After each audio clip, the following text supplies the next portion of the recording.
Hello everyone, मी आहे ज्योती आणि ज्योतिष क्रिएटिव्हिटीमध्ये आपल्या सर्वांचं खूप खूप स्वागत आहे. तर आज आपण शेंगदाण्याच्या चटणीचे दोन वेगवेगळे प्रकार पाहणार आहोत. साधी, सिंपल आणि झटपट रेसिपी होणार आहे. तर रेसिपीला सुरुवात करूया. गॅसवर मी कढई गरम करायला ठेवली होती आणि यामध्ये साधारण 2 वाटी इतके शेंगदाणे घालून घ्यायचे आहेत. तर इथे मी दोन वेगवेगळे प्रकार करते त्यामुळे 2 वाटी शेंगदाणे घेतले. तुम्ही तुमच्या अंदाजाने कमी जास्त करून घेऊ शकता.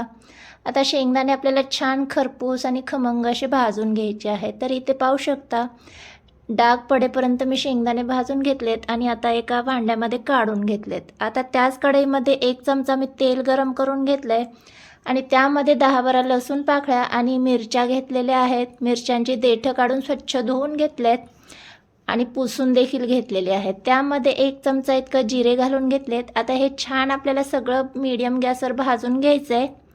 तर मिरचीचा ठसका वगैरे उठतो त्यामुळे मीडियम गॅस करून मिरच्या आपल्याला भाजून घ्यायच्या आहेत.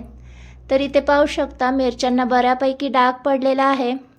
परफेक्ट मिरच्या भाजल्यात. आता आपण यामध्ये भाजलेले जे शेंगदाणे होते 1 वाटीभर शेंगदाणे यामध्ये घालून घ्यायचेत आणि 2 मिनटं परतवून घ्यायचे आहेत. 2 मिनटं हे सगळं आपण छान परतवून घेतलं. आता गॅस बंद करून घेऊया आणि हे थंड करण्यासाठी ठेवून द्यायचं आहे. तोपर्यंत आपण पुढची तयारी करून घेऊया. जे 1 वाटी शेंगदाणे शिल्लक राहिले होते त्याचे मी सालं काढून घेतलेली आहेत. तुम्हाला आवडत असतील तर सगळी सालं काढली तरी काही हरकत नाही आहे.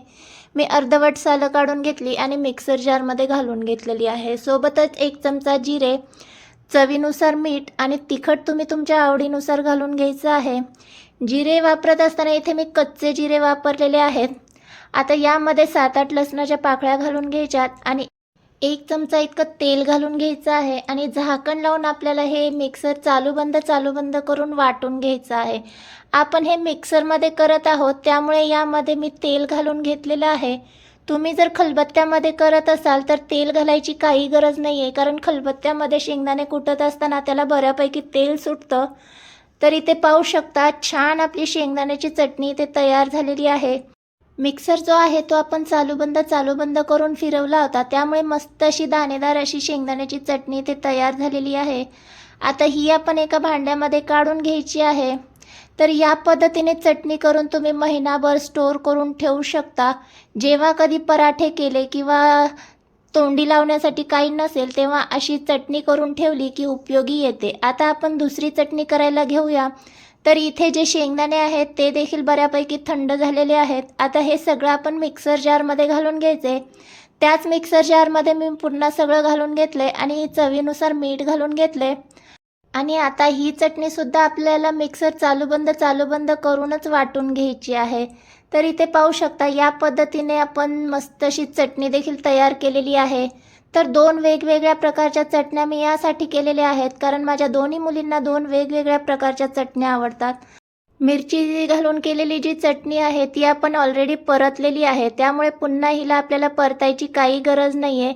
तुम्हाला वाटत असेल तर एकदा पुन्हा तुम्ही ही परतवून घेऊ शकता.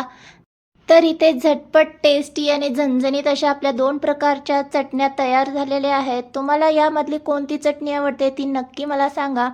तर या पद्धतीने चटण्या केल्या की आपल्याला पराठे किंवा तोंडी लावण्यासाठी उपयोगी येतात. तेव्हा आजचा व्हिडिओ तुम्हाला आवडला असेल तर प्लीज व्हिडिओला लाईक, चॅनलवर नवीन असाल तर चॅनलला मात्र नक्की सबस्क्राईब करा. बाय.